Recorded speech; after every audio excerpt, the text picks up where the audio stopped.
Siyata Dishmaya, Masechet Baba Batra, Daf Kuf Nun. Nous commençons au milieu de la page, 2 lignes avant les grandes lignes de la page. Pshita, nous dit la Gemara, après les 2 points. Pshita. La Gemara nous dit que sur ce point que nous allons apporter, que nous allons dire tout de suite, ce point est évident. Pshita, c'est sûr. Généralement, la Gemara rapporte d'abord ce qui est pachout, ce qui est évident, et ensuite la question qui se pose. Donc voici Pshita, ce qui est simple, ce qui est évident. Amar, un homme a dit metaltele les plania. Un homme dit, je donne mes biens et mes objets. Mes objets à metaltel, c'est tout bien qui se déplace, tout bien mobile. Metaltele, je les donne les plania à un tel. Metaltele les plania, je donne mes biens à un tel. Le Rashbam nous dit, il s'agit bien sûr d'un shriv mera qui par une parole va faire don de ses biens, ou même un homme en bonne santé qui avec un kinyan va faire don de ses biens. Un kinyan, c'est-à-dire que il va y avoir ici un acte d'acquisition pour la personne qui va recevoir les biens mobiles. Ce qui est évident, c'est que cet homme-là a donné kol manet tashmish tekane. Il a donné à ce ploni, un tel qui doit recevoir le cadeau, il lui a donné tout manet tashmish, tous ses biens, tous ses ustensiles, tout ce qu'il utilise, les bar mechite ou sa'are, à l'exception du blé et de l'orge. Le blé et l'orge ne fait pas partie de metaltele. De même, nous dit le Rashbam, à l'exception de ces bêtes. Les bêtes ne sont pas appelées metaltele dans l'esprit des gens. Si cet homme, ce shriv mera, a dit kol metaltele plania, je donne tous mes biens mobiles à un tel, là dans ce cas-là, puisqu'il a rajouté kol, c'est afilu chite ou sa'are, même du blé et de l'orge, afilu rechaim eliona kana, et même dans une meule il y a 2 pierres, la pierre eliona supérieure et inférieure tartona. Il va même acquérir la pierre supérieure, les barmes à l'exception merichaim tartona de la pierre inférieure, qui généralement ne se déplace pas. Même lorsqu'on l'a rangé sur place, alors que la Eliona, on l'a déplacée. Donc c'est un peu plus, dire metaltel, ça se déplace. Si le shriv mera a dit les mots suivants, kol di metaltel, il n'a pas dit tout metaltel, tout bien mobile, il a dit kol di metaltel, tout ce qui se déplace. Là, dans ce cas-là, il a donné à Philo Rechaim Atartona, même la pierre inférieure, puisque elle se déplace aussi lorsque c'est nécessaire. Donc, à Philo Rechaim Atartona Kane, celui qui reçoit le cadeau l'a acquise. Donc, ces 3 points sont évidents. Ibae Léou. Le problème qui se pose, c'est concernant Avda. Est-ce qu'un esclave est kemekarke, comme un terrain? Et donc, c'est lorsque je dis, je donne mes biens à un tel. Donc un bari qui donne avec un kinyan ses biens, c'est-à-dire ses biens immobiliers à un tel, on considère que l'esclave fait aussi partie des karkaot. Or, eh bien non, que metal teledame, l'esclave fait partie des metal telim. Donc même lorsqu'un homme dira metal télé, bien mobile, l'esclave fait aussi partie de ses biens. Donc la question est de savoir quelle est la définition de l'esclave.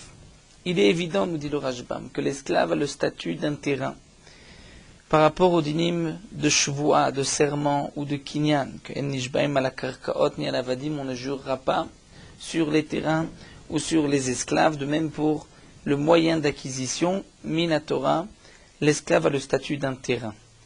La question qui se pose ici, c'est dans le langage des hommes. La shon bene adam. Est-ce que les gens appellent l'esclave karka ou metal télé? Amalé Ravacha Beri de Ravavia de Ravashi, Ravacha, le fils de Ravavia de Ravashi, Tashma, voici une preuve à Mocher et Ta'ir. C'est marqué dans une Mishnah que nous avons étudiée plus haut d'Afsamechet. Un homme a vendu une ville, Machar Batim, il a vendu aussi les maisons de la ville, Shechin, les puits,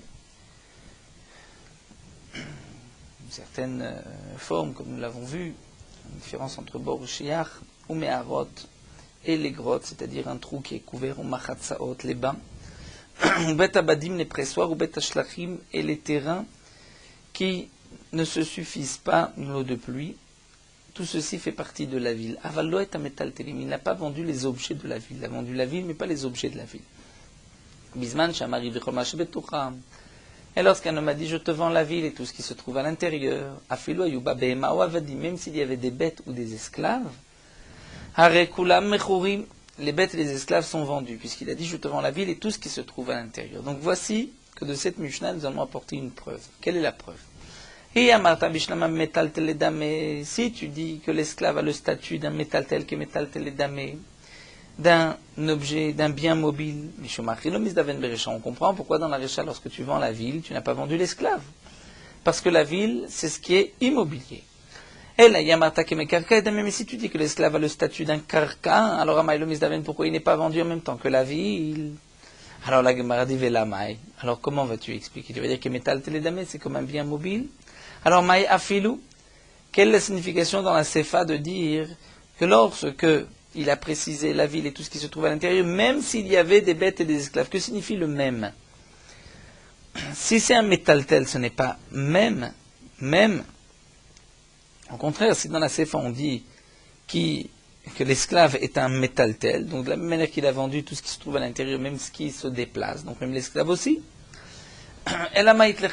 donc comment vas-tu expliquer le afilou? C'est que le Tana de Mishnah veut te donner un chidouche, même l'esclave. J'aurais pu croire que l'esclave n'est pas vendu, même l'esclave est vendu.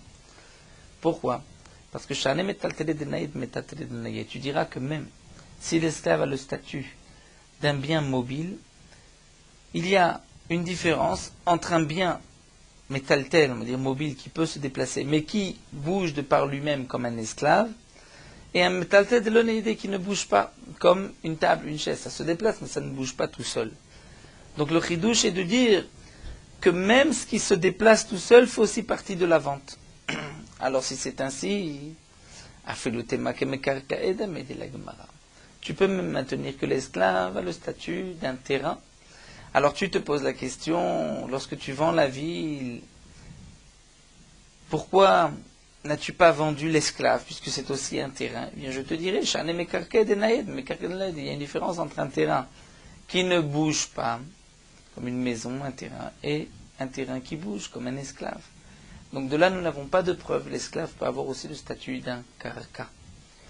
Amalé Ravina le Ravashi, alors Ravina va apporter une autre preuve à Ravashi, il va lui dire Tashma. C'est marqué à Kotev comme Nechasav Lavdo, ce que nous avons vu, un homme qui fait cadeau de tous ses biens à son esclave. Yatsa ben Chorim, l'esclave, est donc libéré, puisqu'il va acquérir sa liberté en même temps qu'il va acquérir tous les biens du maître. Shier Kakakolshi, ou si son maître a donné à son esclave tous ses biens sauf un petit terrain, Lo Yatsa ben Chorim, l'esclave ne sera pas libéré. Pourquoi? Comme nous l'avons vu, peut-être que ce Kakakolshi, dans l'esprit du maître, c'est l'esclave. Donc il dit, je te donne tout sauf toi-même, je ne te donne pas. Donc l'esclave n'a rien acquis. Ça, c'est ce que nous dit Tanakama et Rabbi Shimon, Omer, Leolam, ou Ben Chorim, Atshema, Kol Nechasai, Netonim, Liponi, Avdi, pour Rabbi Shimon. Il sera donc, dans tous les cas, libéré jusqu'au moment où il va dire, tous mes biens sont donnés à un tel, mon esclave, à l'exception, Putzmechad, Meribo, Shebaem, de 1 pour 10 000 de ses biens, où là, je ne te le donne pas, ce Echad, Meribo, et on va expliquer, d'après Rabbi Shimon, qu'il s'agit de l'esclave.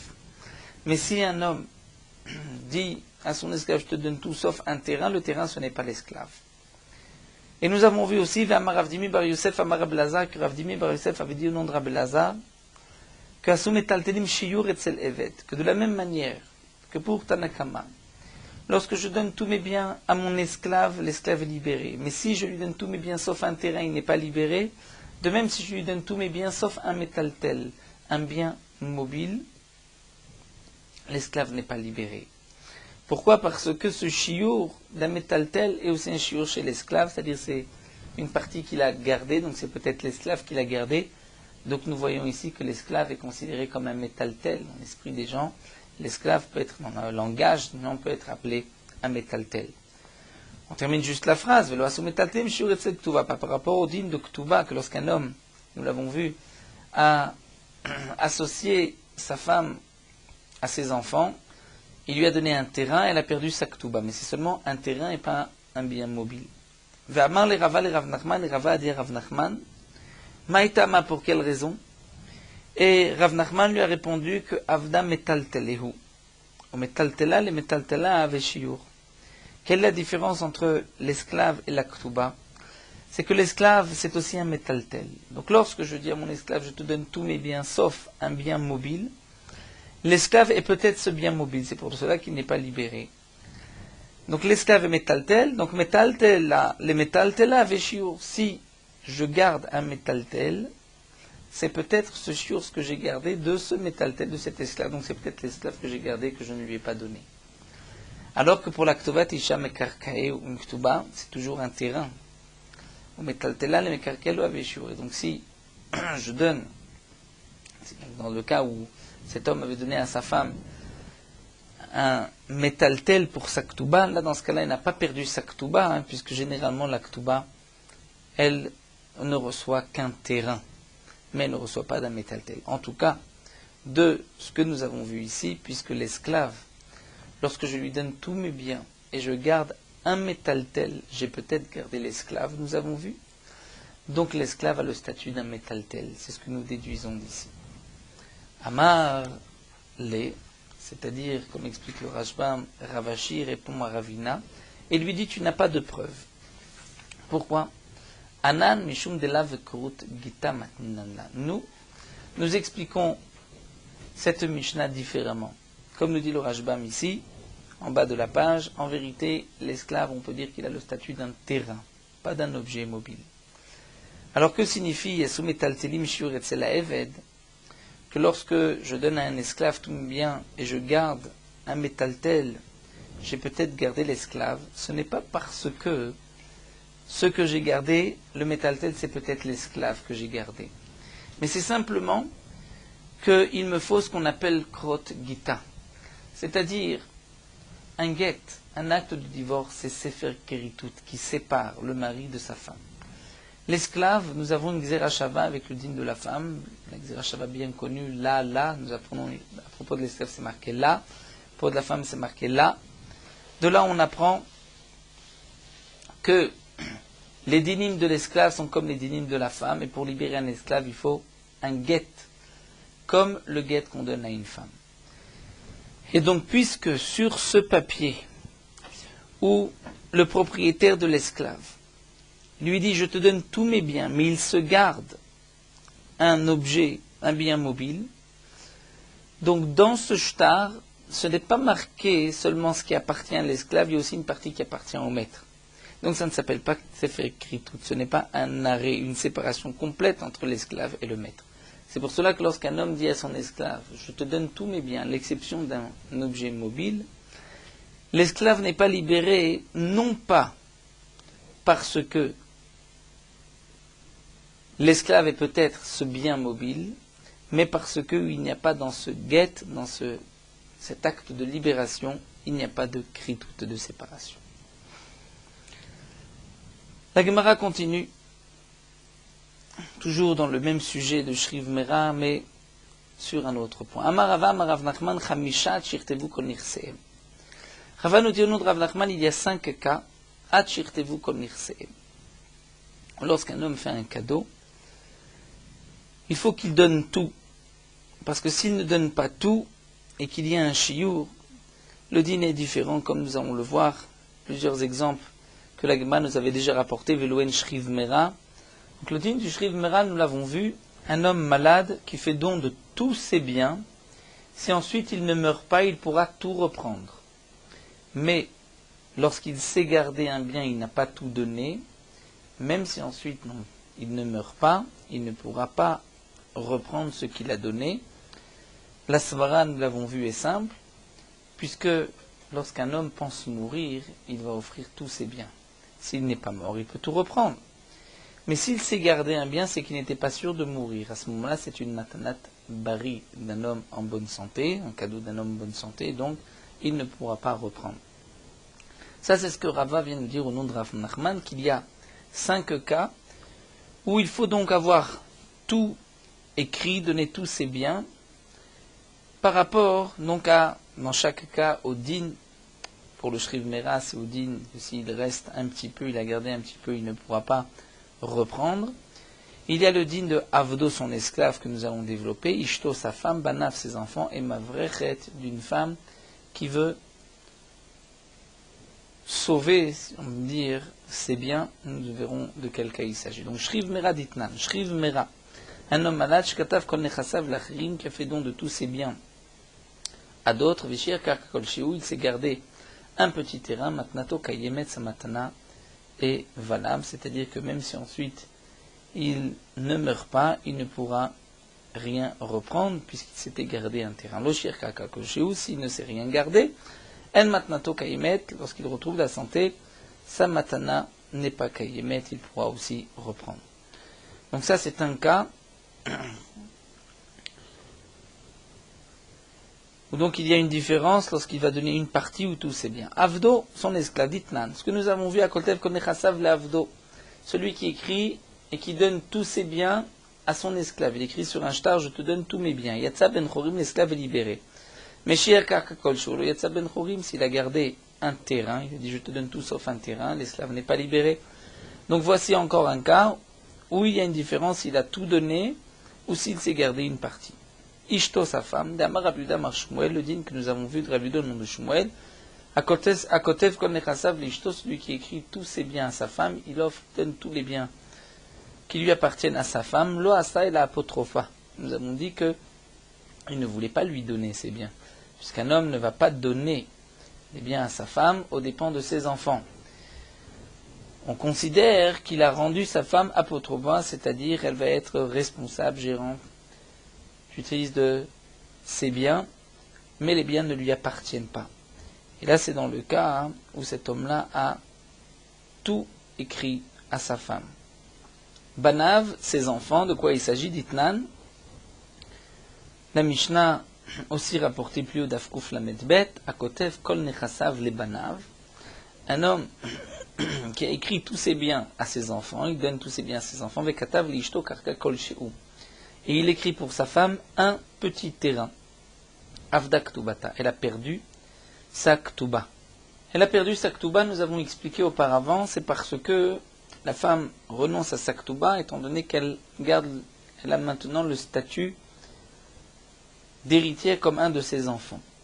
Mais dans le cas où cet homme n'a pas distribué tous ses biens, il a gardé un bien, dans ce cas-là, elle n'a pas perdu sa Ktuba. Étant donné qu'elle a encore une main sur ce bien qui reste pour sa Ktuba, elle pourra aussi récupérer le montant, le reste de sa Ktuba. Mavrechet, quelle est une Mavrechet de Amarma, comme nous l'avons enseigné. C'est une Gemara dans Masechet Ktubot. Une Mavrechet, Sricha Shetirtov Kol Nechsea. Une Mavrechet, c'est-à-dire, nous explique le Rashbam, c'est une femme, une veuve, qui est riche, qui a des biens. Et elle veut se remarier. Mais elle ne veut pas prendre le risque que, en se mariant, si elle décède, son mari va hériter de tous ses biens. Donc elle voudrait les enlever de sa propriété, mais d'une certaine manière les garder. Donc le din est le suivant, que si elle écrit tous ses biens, elle fait cadeau de tous ses biens à une personne avant de se marier, si elle ne laisse rien du tout, nous sommes sûrs que son intention était de cacher cet argent pour pouvoir se marier. Mais si elle s'est gardée une partie des biens, n'a pas tout donné, dans ce cas-là, on dira que ce qu'elle a donné, elle ne peut pas récupérer. Si elle a tout donné, là, elle pourra récupérer lorsqu'elle voudra. Une mavrechet doit écrire tous ses biens pour qu'elle puisse avoir le statut de mavrechet, c'est-à-dire de pouvoir récupérer ses biens lorsqu'elle voudra.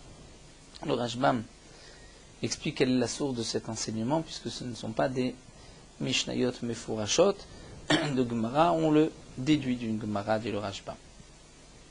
Ubekulhu. Et là, nous dit la Gemara, on poursuit. Dans tous les 5 cas qui ont été rapportés, Metal Tele Aveshiur, même si il a gardé, donc cet homme qui fait don, le Shriv Mera qui fait don de tous ses biens, il s'est gardé un bien mobile, c'est un shiur, c'est-à-dire il a gardé quelque chose, et si ensuite il ne meurt pas, il ne pourra pas reprendre ses biens. De même pour l'esclave, métal télé. Dans tous les cas, c'est un shiur. Ce n'est pas comme s'il a tout donné. Les bar miktuba. À l'exception du din de la ktuba, c'est-à-dire d'un homme qui a écrit tous ses biens à sa femme, nous avons vu que il la considère apotropos, mais dans le cas où il a tout donné, mais il a gardé un bien mobile, dans ce cas-là, ce n'est pas un shiur. On ne peut pas dire que la femme a encore une prise sur ce bien. Pourquoi c'est qu'une femme prenne sa ktuba de biens immobiliers et non pas de biens mobiles. Donc dans les 5 cas rapportés, pour 4 cas, même s'il a gardé un terrain, c'est un shiur à l'exception du din de la ktuba. La Gemara poursuit et nous dit Amimar Amar metaltele dektive biktuva ve itniu benai ou aveshur. Si malgré tout il y a des metaltelim qui sont marqués dans la ktuba. Dans la ktuba, il a marqué aussi qu'il hypothéquait tel bien mobile, puisqu'ils sont marqués dans la ktuba et qu'ils sont encore là, ces biens. S'il les a gardés à veshiur, c'est un shiur, c'est-à-dire qu'on dira que la femme a encore une prise sur ses biens pour sa ktuba et donc elle n'a pas perdu toute sa ktuba. La Gemara continue, et là nous montons, si on peut dire encore dans une autre sugya. Nous allons traduire les paroles d'un homme qui dit Amar nechasai le plania. Un homme dit je donne mes biens à un tel. Nous essayons de chercher quelles sont les choses qui rentrent dans la traduction, la définition du mot nechasai, mes biens. Avda, nous dit la Gemara, ikre nirse. Les esclaves sont appelés des nechassim. Le mot nechassim englobe aussi les esclaves. Dites-nous, nous avons une Mishnah. À Kotev kol nechasav leavdo yetsa ben chorim. Nous avons vu que si un homme écrit tous ses biens à son esclave, l'esclave est libéré. Pourquoi? Parce que kol nechasav, c'est aussi l'esclave. Donc il offre à son esclave sa liberté, sa personne. Donc voici que l'esclave est aussi appelé nirse. Donc un homme qui dira mes biens sont à un tel, s'il a un esclave, l'esclave fait partie des biens des nechassim. Ara, un terrain, ikre nirse est aussi appelé nirse. Dites-là, nous avons une Mishnah. Un bien qui a une achrayut, c'est-à-dire un terrain, un bien immobilier, on peut l'acquérir par de l'argent, par un shtar bechazaka, un shtar, un papier ou chazaka, en creusant dans le terrain, en clôturant le terrain. Donc de cette Mishnah qui nous parle des kinyanim d'un terrain, on voit que la Mishnah emploie le terme de nechassim pour un terrain. Donc nirse, c'est aussi un terrain. Glima, un habit, une veste, un manteau, ikre nirse, est appelé aussi nirse. La preuve d'Itnan, c'est marqué un bien dans la même Mishnah qui n'a pas de achrayut de garantie, c'est-à-dire un bien mobile, on ne peut l'acquérir que b'meshicha, que en le tirant. Donc voici que glima, un habit qui est enem achayut, qu'on peut acquérir b'meshicha, est appelé aussi nirse, puisqu'on parle de nechassim de bien sheyesh lem achayut, nirsim she'enem achayut. Zouzé, l'argent, est aussi appelé ikre nirse. Dites-nous, nous avons une Mishnah. Toujours dans la même Mishnah, she'enem achayut, niknim im nechassim sheyesh lehem acharayut. Des biens qui n'ont pas de achrayut de garantie, c'est-à-dire un bien mobile, on peut l'acquérir im nechassim sheyesh lehem acharayut avec un bien immobilier. Mais kesef bishtar ou bechazaka, lorsque je vais acquérir le terrain par de l'argent ou par un shtar ou par une chazaka, en creusant, en clôturant, je vais en même temps pouvoir acquérir un bien mobile. C'est le fameux kinyan agav. En même temps. Et donc, de cette Mishnah, nous voyons que she'enem achayut niklim, c'est-à-dire un bien, nechassim she'enem achayut, c'est aussi de l'argent. D'où est-ce qu'on sait que cette Mishnah nous parle de l'argent? Peut-être que c'est un objet. Parce que nous avons cette histoire qui a des Rav Papa, la fameuse histoire de Rav Papa que la Gemara a rapportée déjà plusieurs fois dans les Babot, qui a des Rav Papa a voulu tracer al fezouze bechouzae. Rav Papa avait 12 000 zouz chez les habitants de la ville de Chouzae, et Rav Papa voulait aller les récupérer. Akninu n'y allait, et comme la Gemara l'explique auparavant, pour qu'il puisse les reprendre, parce que sinon il y avait la acharayut, et la responsabilité du voyage. Donc le seul moyen pour Rav Papa de les récupérer, pour que les hommes de Chouzaï puissent donner au shliach, c'était Akninuni Alel Rav Shmuel Baracha Agav Asefa Debete. C'est-à-dire que Rav Papa les a donnés en cadeau à Rav Shmuel Baracha, il les a fait acquérir, en même temps Agav Asefa Debete, le seuil de sa porte. C'est-à-dire que Rav Papa a dit Rav Shmuel Baracha, tu vas faire un kinyan sur le seuil de ma porte, donc tu deviendras propriétaire du seuil de ma porte, et en même temps tu pourras acquérir cet argent là où l'argent se trouve.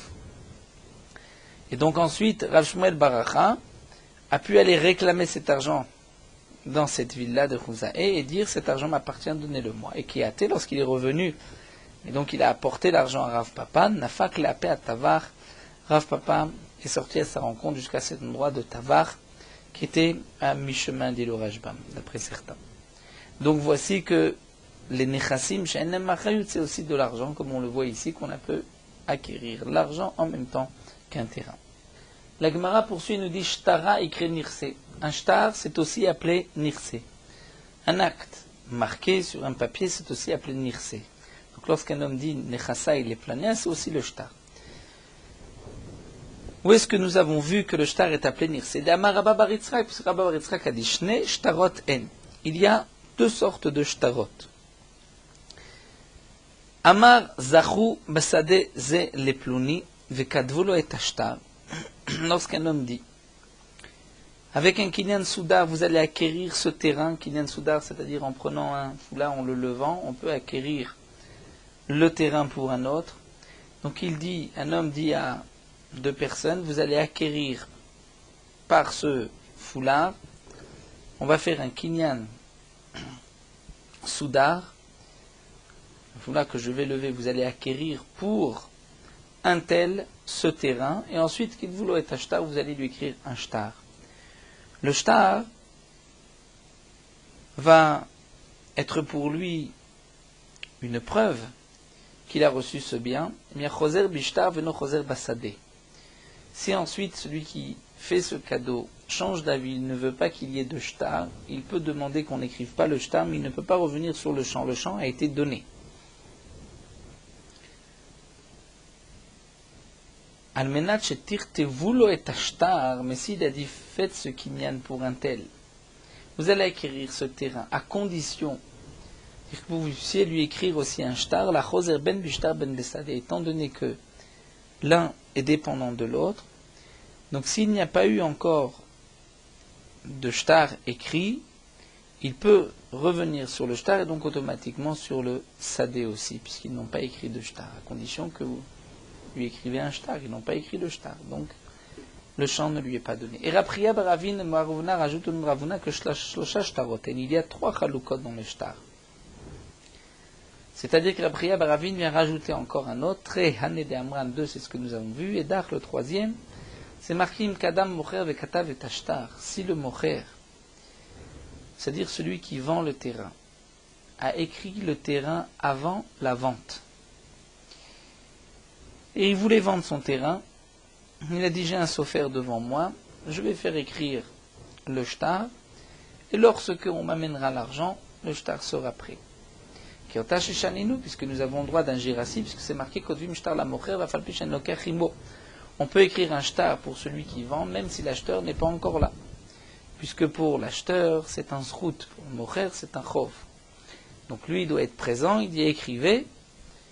Et lorsque ensuite, lorsqu'ensuite il va y avoir un achat qui va se faire, et que l'acheteur va faire une chazaka dans le champ, il va acquérir le shtar là où se trouve le shtar. C'est-à-dire, en faisant le kinyan sur le terrain, je deviens propriétaire aussi du shtar là où il se trouve. On ne peut pas dire par la suite, tu as été conné le terrain, mais tu n'as pas été conné le shtar. Et à la fin de cet enseignement, c'est rapporté Vezoi Sheshaninu, et c'est ce que nous avons enseigné, que Nechasim Shenem Achiyut Niklim Nechasim Sheshnem Achiyut Bekese Bishtar Bechazaka.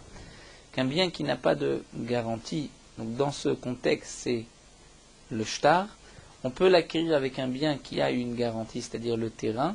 Lorsqu'on va acquérir le terrain, Bekese Bishtar Bechazaka, puisqu'on a dit que lorsqu'il est marzik, le karka, il fait le kinyan sur le karka, il va en même temps acquérir le shtar. Donc voici encore une preuve que le shtar est appelé nechassim, puisqu'on fait rentrer le shtar dans nechassim shenem achayut. Encore un autre point, behema ikre nirse. La bête, une behema, une bête domestique, est appelée nirse. Lorsqu'il dit, mais bien, c'est aussi une bête domestique. Ditnan, comme nous l'avons vu dans une Mishnah dans Shkalim. Hamagdish nechasav, un homme qui fait don de ses biens au Beth Amikdash. Vaïta baem behema. Il y avait une bête qui pouvait être sacrifiée sur Mizbeach. Il y a les gabem Mizbeach qu'on peut sacrifier sur Mizbeach, qui n'a pas de défaut. Si c'est zcharim, une bête mâle, olot, on sacrifiera, donc on vendra pour acheter des korban olot, ola, puisque le korban ola c'est un mâle. Venekevot, ce sont des femelles, imacherou les tzorkez et frais shlamim, on les vendra pour pouvoir acheter des korbanot shlamim. Donc voici qu'un homme a été magdish nechasav, c'est bien, et on dit que les bêtes ont été aussi sanctifiées pour le Beth Amikdash. Donc une bête est appelée nechasav. Ophot, les oiseaux ikre nirse sont appelés nirse ditnan. C'est marqué à Magdish Nechasav, Ayu Ben Varem Arum Legabe Mizbeach. Si un homme offre ses biens au Beth Amikdash, il y avait parmi ses biens des choses qui pouvaient être offertes sur le Mizbeach, comme Yenot, du vin, Shmanim, des huiles, Ophot, des oiseaux. Les oiseaux, on peut les sacrifier sur le Mizbeach. Et voici donc un Magdish Nechasav, on dit s'il a des oiseaux. Donc les oiseaux sont appelés Nechasav. Donc un homme qui dit je donne mes biens à un tel, Nechasav, c'est aussi les oiseaux.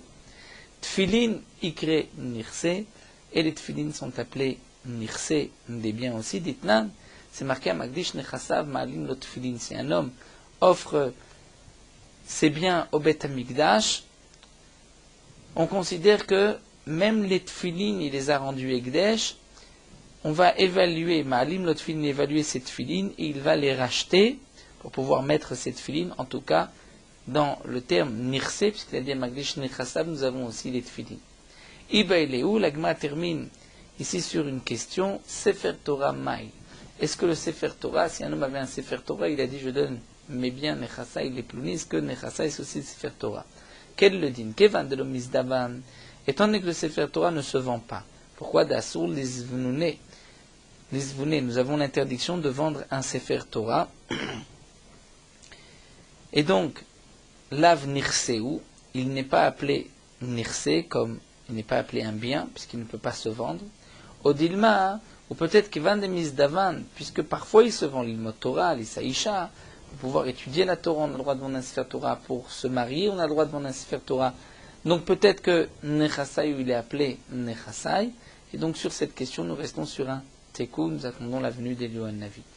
Là, c'est la Girsa que nous avons sur la Gemara, mais comme le souligne le Bach, le Rashbam n'avait pas cette Girsa, puisque le Rashbam, pour le Sefer Torah, explique que la question est différente. La question, le problème, pour le Rashbam, elle est le suivant. Est-ce que le Sefer Torah est appelé Nirse comme les Tfilin?